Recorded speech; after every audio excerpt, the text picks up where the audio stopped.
seconds for remaining people who are still joining us. Not everybody who signed in are with us already. In the meantime, if you want, you can join in with QR code. This training, as every other before, will be interactive. So you'll be able to vote, answer some questions, to show me in which direction I should go with explaining in details what I mean by what I will be talking about. Okay, it's 1 minute past, so we can start. Thank you for coming, for joining to this webinar. I will be talking about how to optimize Google Ads based on analytical data with analytical approach. And my name is Amadeusz Bartelt. I'm head of product in Dilavo, but at the same time, I'm pricing consultant in Dilavo. So I do consulting for the clients that decided to go deeply into pricing.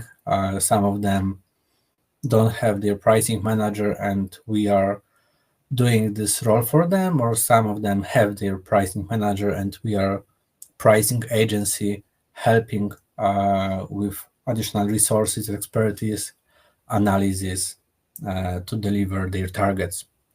And working with those clients, I learned a few things. We tested and verified our theories, and now I will share with you what works for them, also with some results.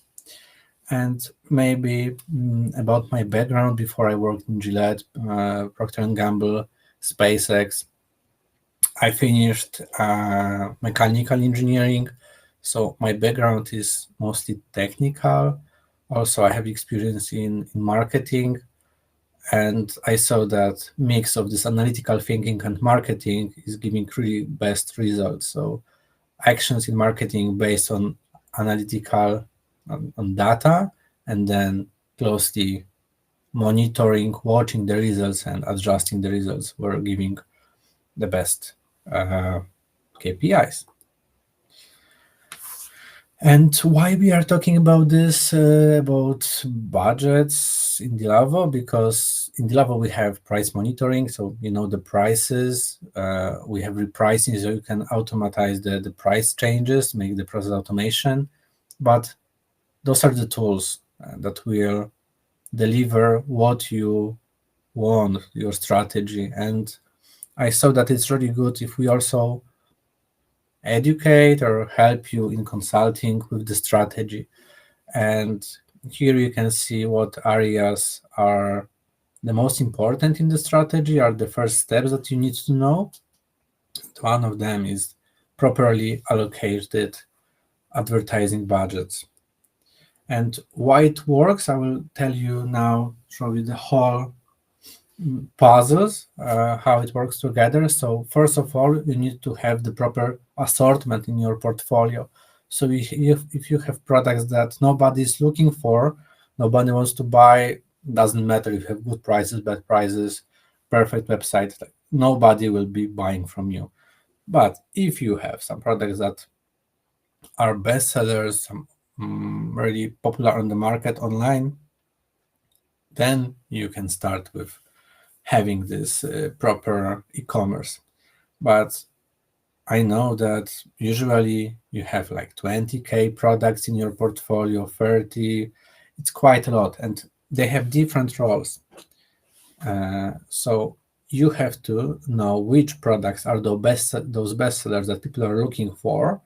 You need to know which are complementary products added to the bestseller.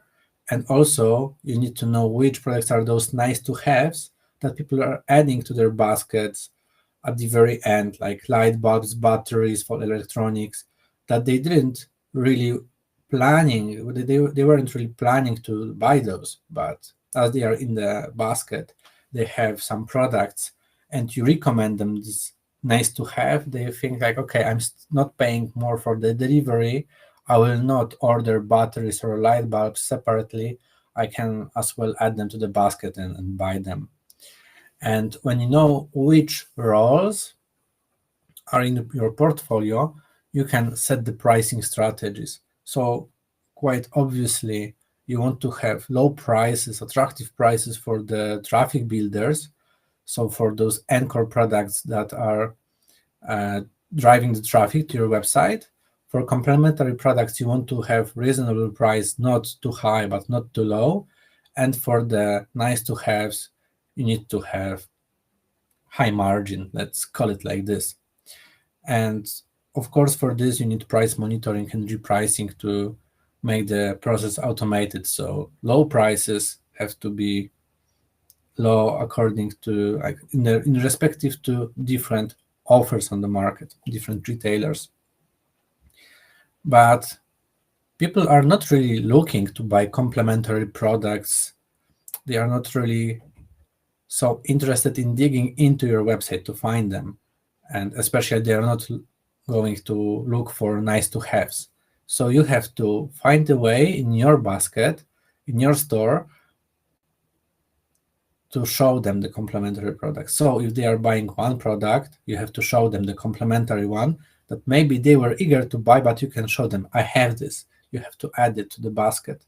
And also, what I think the most important even is nice to have that they will never look for them on their own.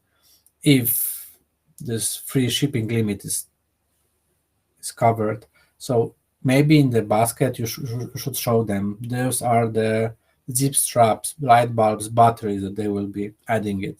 So this is on your side to do this. But let's say that you know which products are traffic builders. You have the attractive price. You have this whole procedure to increase the basket size. So now the point is to show people that you really have that you have this product in your offer and that they are with the attractive prices. So of course you can show your offers on price comparison websites like Idealo and attract traffic there, but the most common is Google Ads. This is why we are here, and I will tell you more how to adjust which products should be promoted to increase your ROAS and make this profitable. So yeah, today we'll concentrate on the promotion.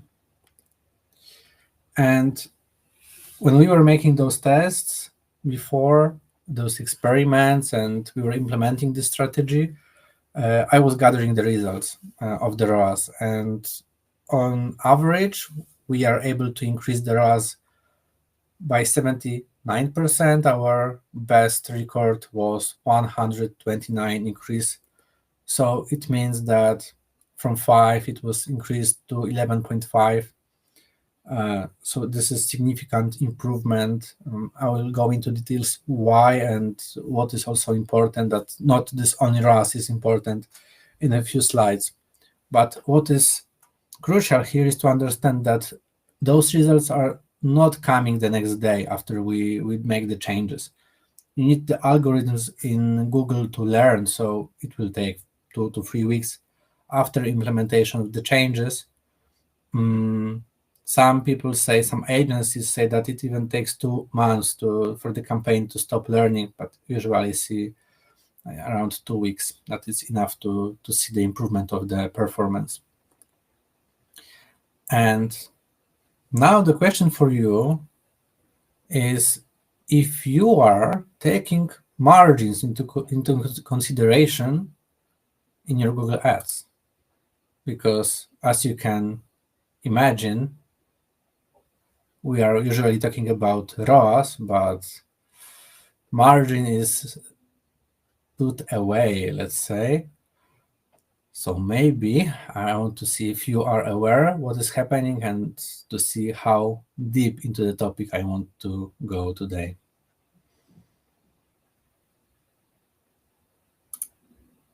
So 33% people don't know, don't take margins into consideration. 2 of you does. So let's discuss what is happening. Maybe one more thing, because I will be talking a lot about ROAS. We need to understand what is happening, what it is. So it means that if your expenses on Google is 1,000 euro, and thanks to this you generate 5k euro, the ROAS will be this divided by this, so it will be 5 or 500%. There are different ways to put this. Both ways are used. And that means that if 1,000 was spent and you have 5,000 euro earned on this, and ROAS is 5, that means that 1/5 of the cost of the money that you gained thanks to them are spent on advertising costs. So the cost of selling those 5k is 20%. So you cannot really take this as things that you earn.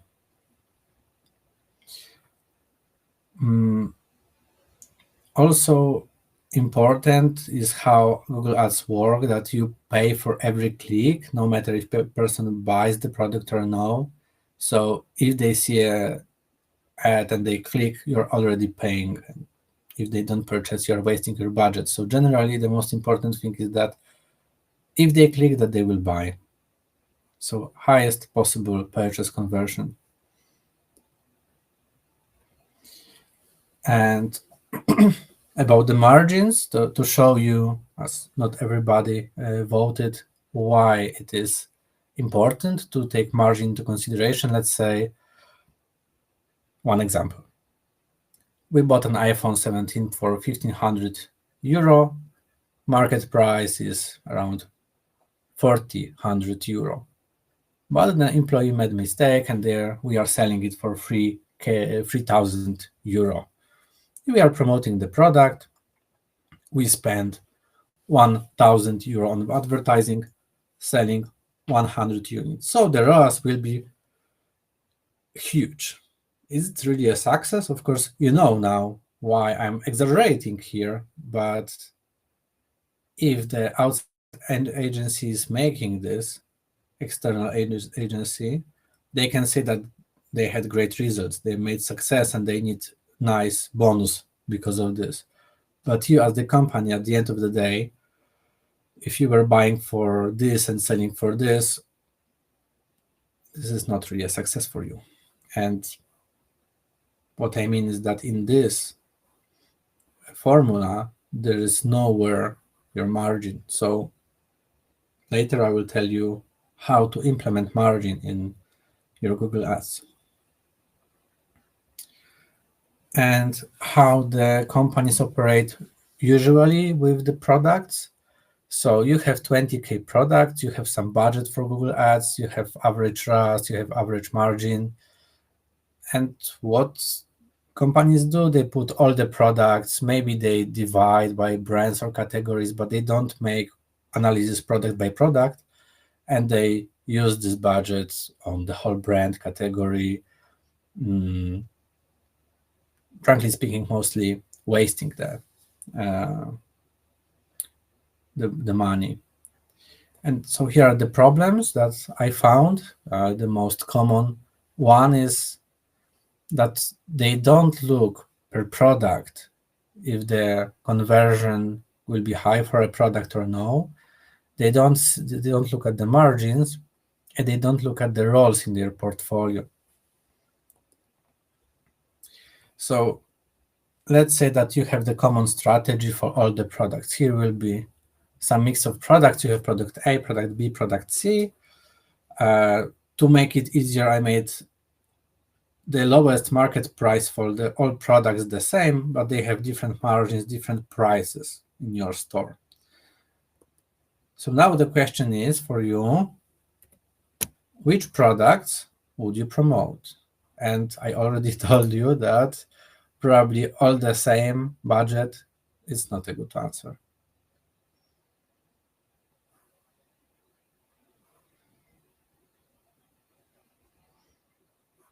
If you want to join, here is QR code. You can scan. There is a link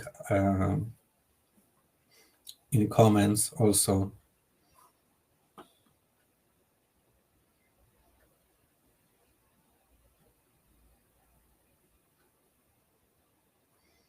There is a question in the chat if we have a template to implement margin Google Ads. Yes, generally I will share with you after the meeting the whole file. So you don't have to take really some notes, but you will have the whole file working, the whole PDF and Excel file to implement margins, prices on the market, and to generally apply this strategy. So you will get this. We have one answer that this product and those should be promoted, then this one not. So the shoes and dog food should be promoted. So let's see if this is really the case. First thing, as I said, is consideration of conversion probability. So if we say that the lowest market price for all of those three products is 70, we can see on the chart that those two are close to the minimum market price, but this is far away. So if somebody is looking for the product, those two offers look more attractive than this one. So maybe, and this is what I recommend, is a line between the lowest price and some percentage over the lowest price, that between those two, if your price of the product is somewhere here, you should promote them. But if it exceeds this difference, you shouldn't. And I cannot tell you what exactly is this X, because every store is different.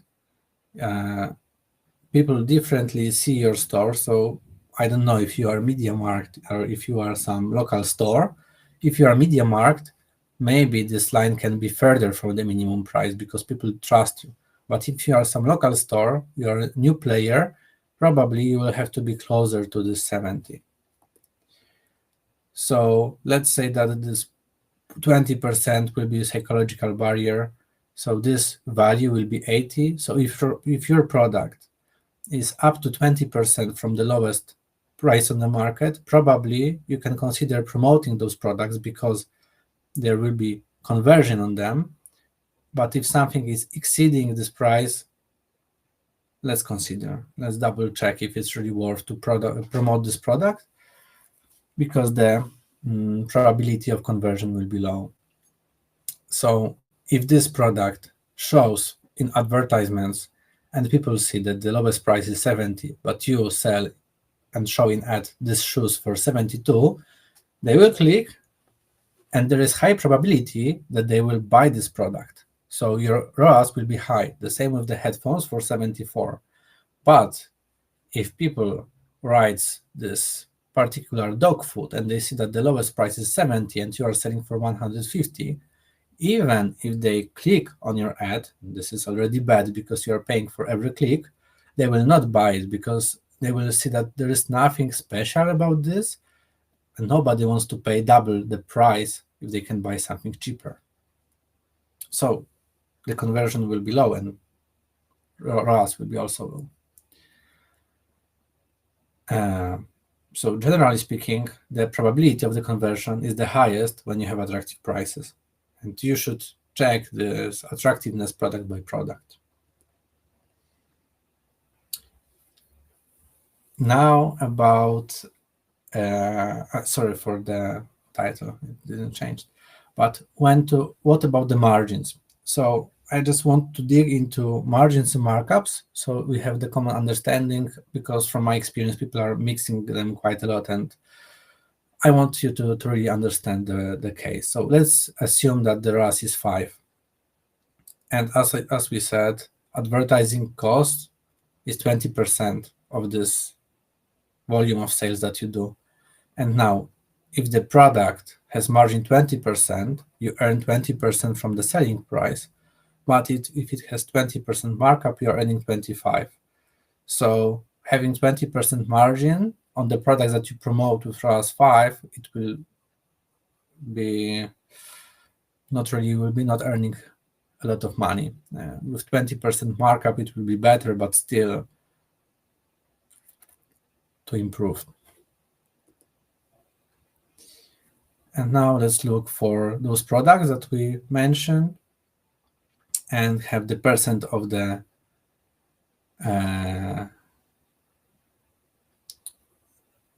this is the margin, as I remember.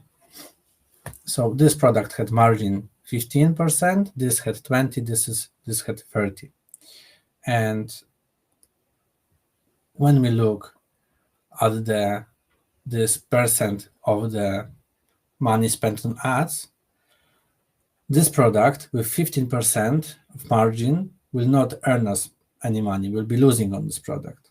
This product, 20% margin, 20% cost of ads, will be not earning, but probably will be losing because we have some other costs. So for example, returns, packaging, and so on. So maybe it looks like we are even on the product, but we are not. And on this product, probably maybe we'll be making profit because our cost is 20%, we are earning 30%. There is a question how efficient we are, but maybe on this product we'll earn.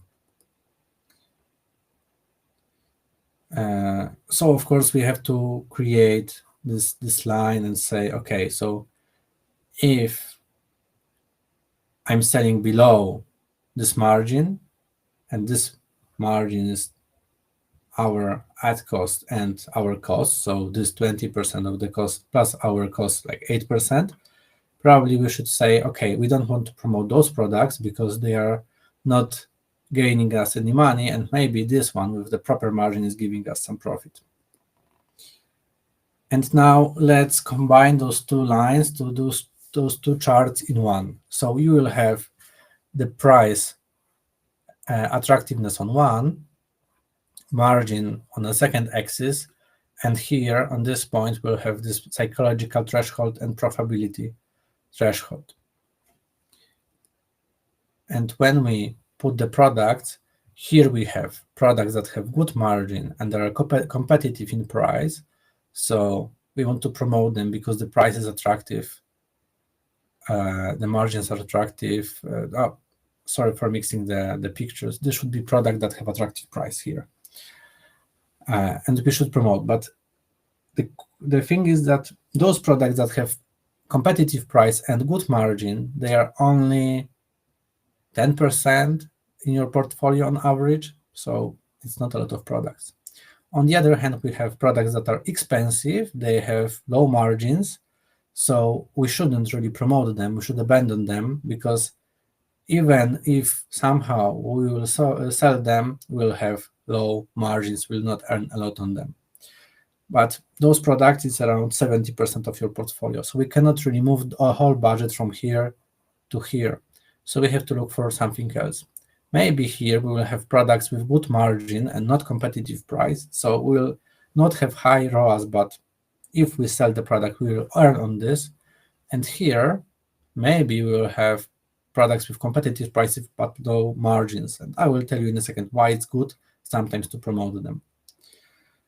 Because now there is the third problem, lack of insights into the product role in the portfolio. As you can have a lot of products, some of them, they are bringing the traffic to your store. And let's give some example from iPhone once again. I checked one website really popular in Germany, which is selling iPhone, and let's assume this situation, this example. Somebody is trying to buy an iPhone. They go to the website where the price of the iPhone is the lowest one. And what happens next? They can see a lot of cross-sell opportunities. They can see the silicone case, they can see headphones, some car, some insurance, or a glass. So there are a lot of points for upsell for this one iPhone that brought the traffic to the store. So this will be a traffic builder that generates traffic to your store, and all those products will be added products to this. So you can see that the possibilities are quite wide. And now the question is what to promote. If you promote everything, let's say here, nobody or not a lot of people are looking for the particular cases, Or if they look, you will only sell the products for €59. If you spend the same money on promoting iPhone, maybe you will sell the iPhone and the case. And then the case can have higher price, higher margin, because of the product roles and the pricing strategies that I told you about. Of course, if you want to go into details about the pricing strategy, we have recordings, and we will put the link to the recordings on chat. So those, if you promote both the same here, if somebody buys, you are not gaining much. If somebody buys your traffic builder, probably they will buy something more. So coming back here to the topic, what we should promote, probably the products that have complementary products. There is cross-sell possible. So if they are coming to buy iPhone, you can cross-sell headphones. If they are buying headphones, you can cross-sell the charger. But if you promote a glass or a case, not a lot of products that you can cross-sell.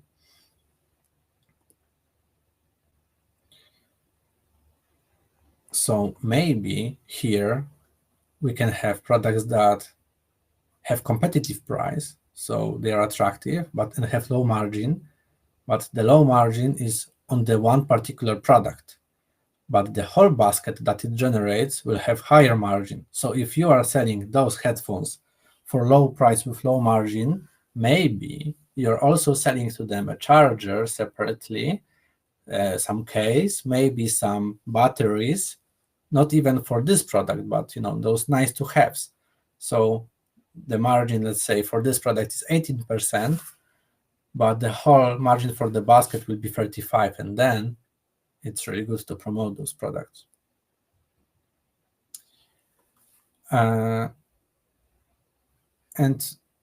another thing is that what I mentioned a few times, that the strategy shouldn't be for the brand or the category. It should be per product, because it's not good to promote the whole products in one brand, because you will be wasting a lot of money. As I said, this good products will be around 10% and bad products around 70%, and you will be wasting a lot of money.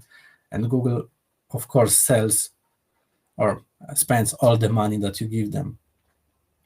So if you know the product roles, you will have traffic builders that you want to be the cheapest ones, and you want to promote if you can really achieve the attractive price. With basket builder, you want to be maybe top third of the ranking, and maybe you want to promote them if you have attractive prices and high margin, but it's better to promote traffic builders. And with long tail, you have to be a market average and don't promote them, because nobody is looking for them. Or if they are looking, there is a small percentage of people who are looking at them, and you will be just wasting money, not enough to, and earning not enough to justify this. And now the question is to you, who handles Google Ads in your company? If this is pricing department, marketing department, e-commerce, or maybe there is external agency.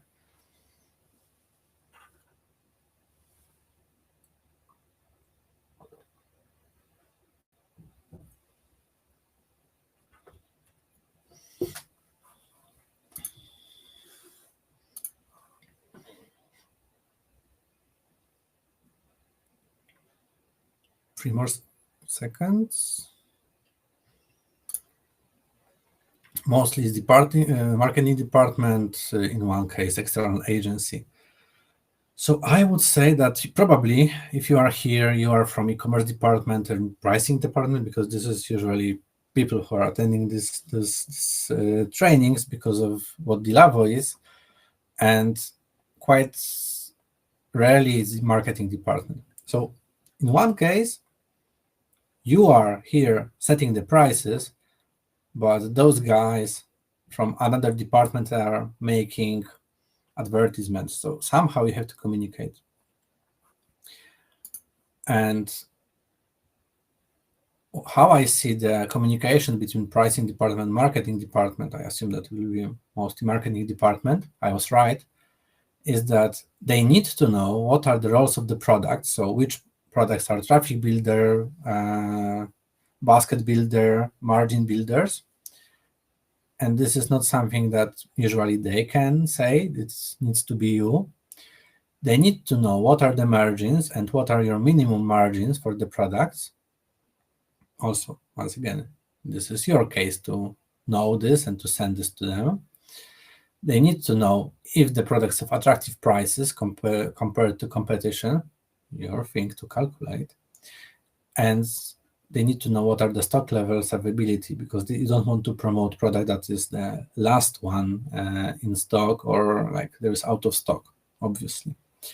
And what I mean by this is not to give them numbers that current margin for this product is 17 and minimum margin is 18, so you do the math. But I would say that you have to give them some flags, 1, 0, if it's good or bad in those cases. And this communication should be clear, so 1, 0, but it's also, I believe it needs to be automated, because market is really dynamic, so you don't want to miss your opportunities and adjust this every month. You want to do this faster. So what I recommend is data from price monitoring that you will use for different other things, but to use them also for Google Ads, maybe use them in Google Sheet, the sheet that I will share with you, and then you can make some calculations. I will tell you what in a second. Then you can export those 1, 0s to Google Merchant Center as a supplemental feed, as a custom label for every product.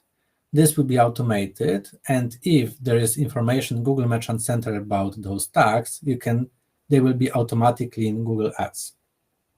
And then they can make some magic out of this, your marketing team. And what data you should extract from DLavo? First thing is price attractiveness. So you have a column to minimum. You can have IDs of the products and what is the difference between your price and the lowest market price. So if this is 0, it means that that's great, you are the cheapest one. If you are 14% to the minimum, the question is for you, this is the barrier, psychological border for your clients. But if the difference is 256, probably you don't want to promote them. And if you have them in your Google Sheet, that I will provide you, I created some formulas that also you can do in your own sheet, that you will put IDs, you will put those percentage from DLavo, and you can have this formula here that will say, okay, if my difference between the lowest price and my price is below 0.1, so 10%, let's say that this price tag will be attractive.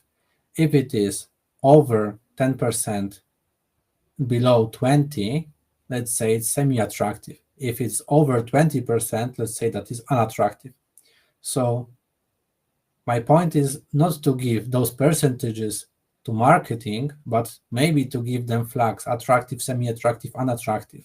They will know what to do with them. And if you want to change this, it's on you. You have to do this, and there is no needed additional communication to marketing team. On the other hand, you have column margin in DLavo, and you can also take IDs and margin and do the same. So you can calculate if your margin is over 20%, it's attractive. If it's between 20 and 10, it's semi-attractive. If it's below 10%, it will be unattractive. Once again, automation. And exactly this is the template that I will be sharing with you. So you will have a place to paste your information from DLavo, a few columns, 9 columns from DLavo, and we will be calculating automatically those tags. So you will be able to set those limits, this 20, 10, what is the margin for you, which is good, those things. And I will automatically in this file create a tags, some custom labels for you that you can use in the automation of the communication with your marketing team or outside external agency. So you will get a file and the whole instruction, And your work will be from time to time, maybe once per week, to take data from the Lavo, paste here, all those labels will be automatically recalculated, and probably your marketing team or agency can easily integrate this file as a supplemental file to Google Merchant Center, and they can create some job that will automatically update the data. So you don't have to write emails to them, send them files. You will just need to adjust this file once in a while, and they will have those tags automated. And maybe one more thing, because in Google Ads, they can create campaigns and assign products based on those labels. So they can create a campaign very attractive and said, okay, if the custom label, this label sent from Google will be very profitable, I'll just set all the products to this campaign. And another campaign, profitable. Take all the products with label profitable to this campaign, and etc. And why it works really well when it's automated? Because let's imagine a case that this cheapest offer is some guy who forgot to adjust his cost price in repricing. So he is selling for 70, your cost price, let's say it's 80, and you are second one selling for 110. So in this case, it's not good to promote the product because this guy is selling from 70. You cannot really fight him because your cost price is over his price, but you can imagine that sooner or later he will be out of stock. He needs to restock. He will have a new cost price. He will see that he was selling too low, and probably he will set his price correctly, 100, maybe 20, and you will be the cheapest one. And then if you have price monitoring, you will automatically find that this offer is not valid anymore. It got more expensive, and maybe this tag that we are creating, maybe it will change from unprofitable because it's not good to promote this product to very profitable because of this one offer that changed its status. And if you update the prices here, it will be automatically reflected in Google Ads. So not a lot of communication, just work from your side to do this. And in consulting, we do this like in a way that we created a tool that helps this automation. So we do this taking data from the lab automatically to the tool, and in the tool you can select channels that you want to compete with the retailers there. You can select retailers, maybe exclude somebody. You can set many rules for different brands, different groups, different thresholds. You can set to multiple rules. You can assign some more complex things, and the data is automatically sent to Google Ads. So by this, we are just giving you more complex solution that you don't have to do this on your own. But once again, we will share with you the procedure. We'll share with you the file. You can do this automatically with only update from price monitoring to the Google Sheet, or you can have in consulting the whole tool. It looks like this, simple UX to adjust the prices, to click on rules to see what is the result of the tag. You have the whole division, just to inspire you maybe. And the file that the output is the EAN code, ID, tag. It's updated automatically, and you can integrate this in Google Merchant Center. So what I believe in, generally coming back from the details to more overview, helicopter view, you need to have the Lavo data. You need to somehow process them either by ROAS Booster, either by the Google Sheet that I provided to you. You need to integrate this. It's super easy job to Google Merchant Center, and it will be reflected automatically in Google Ads. And then you don't need to do any additional communication to those companies or to the external agency or to my marketing team. It's done automatically. And as said before, when you assign the strategy, on average, we see the improvement on 79%, maximum 129% in around 2-3 months. So just to make the summary of how to improve profits in Google Ads, I recommend to make the analysis per product, not per brand or category, to have good pricing strategies for the good products, to enforce the profits, the really execution of the pricing rules, to promote only price attractive products, to promote only those with good margin, or that the products that can create good margin in the whole cart. You can separate those products into different campaigns. I didn't say about this, but generally Google prefers if good products are with good products and bad with bad, average with average, because somehow it says it's like halo effect, that if a good product with other good products, it will perform better than if there is a mix. You need to enhance the cross-sell, as said, this complementary products, this long tail, those nice to haves, because you have already low margin on the traffic builders, and if you promote them, you will have even lower. So you have to somehow fight to increase the margin in the whole basket. And maybe you need to select the competitors that you want to compete with. Maybe you have somebody who you don't want to compete with. Maybe people are not choosing from him, and then compare your price attractiveness to them. If you have any questions now, we have some time to discuss, to answer your questions. Once again, you will get the file. Maybe one more thing. In DLavo, if you go to dashboards, and if you provided your cost prices, you have the dashboards. In fact, this is from ERP system, this is from Google Analytics. You can have all of them in DLavo, no problem. But one of the charts I want to show you is you will see what is division for your products, for products with good margin. In fact, here everything has good margin, and the price position of your products.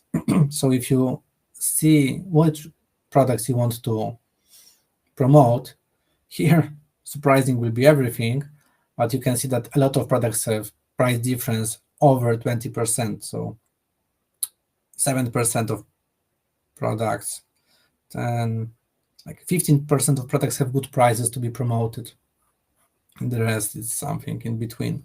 So just to give you overview, of course, you can sort, filter, and so on in DLavo. You are considering using DLavo for your business. It's possible to get a trial. Of course, yes. Just contact us. There is a window in the upper part of this window. Contact us, and we'll talk about your needs, market, which products, which websites, and you will get a trial version of the product. If you want some free discussion with me, like half an hour, we can also talk. So maybe the best way is if you talk to our team, they will create a trial account, and if you want to discuss for half an hour, it's free consultation. We can discuss your strategies based on your DLavo app, and we can discuss how we can help you. So this is something in addition that I offer you for free. You're invited to join us on the next webinar. I will be talking about pricing strategies, how they work, and reflected this in AI repricing, because AI repricing in DLavo is there are my pricing strategies with automation and supported with AI. So this is, let's say this is more marketing thing that is called repricing AI. This is like 80% of my algorithms and 20% of AI helping it. And so everything that I'm talking about, like some parts of the strategy, pricing roles, and so on, I implemented in the AI tool, in repricing, automated strategies. And if you want to know more about this, you can join this webinar, and I will be sharing with you the details.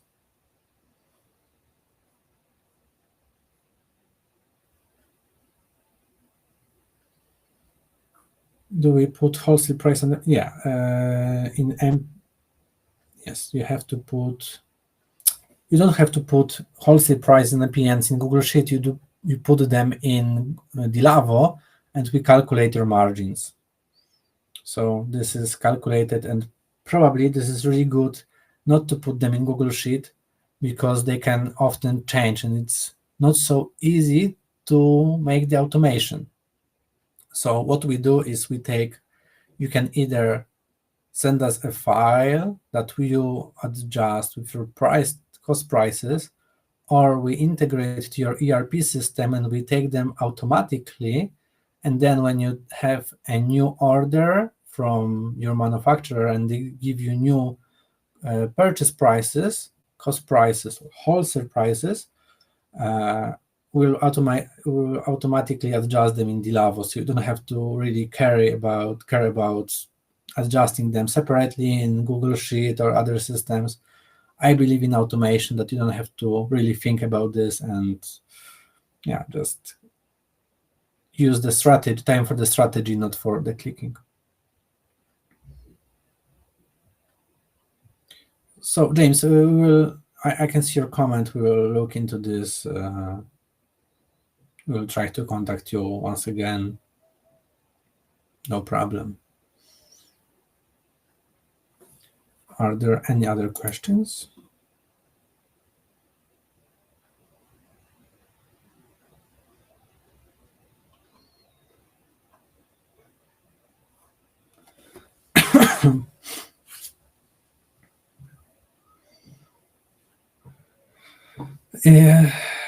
Changes of the prices will be not so much violating. The stock can really impact, from my experience of product is in stock, out of stock, in stock, out of stock. This is not good for the algorithms.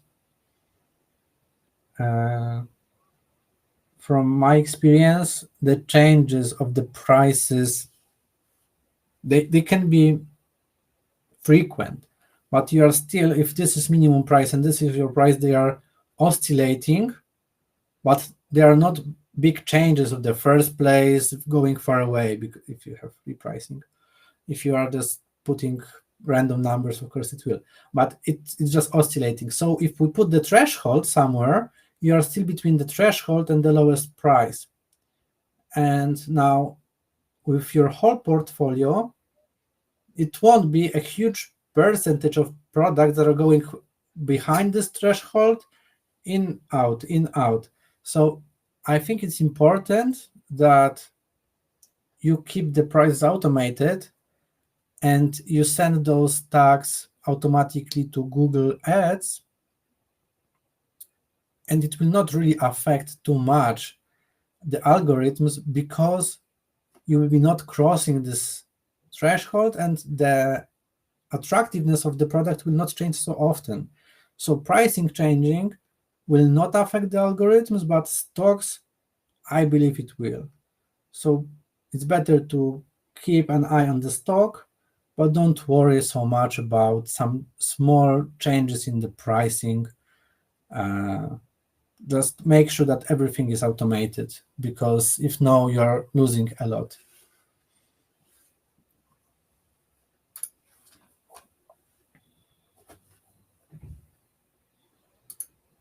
You're welcome. If there is anything you want to hear from us next year, you're welcome to write here on the chat. We will not share with everybody, but we will consider this, because I want to make topics that are interesting for you. So if you have anything that you want to hear from us, just share. And if you want to discuss some details with me, you can find me on LinkedIn. We can discuss more about your story. You can contact us and ask about some consultation with me, or you can just follow me on LinkedIn, and when there is some interesting topic and about the webinar, I will be sharing this, and you will be more than welcome to join us.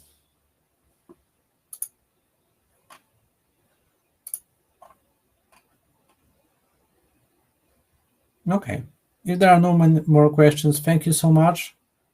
Thank you so much for participating, for active participating, and see you at the next webinar. Thank you.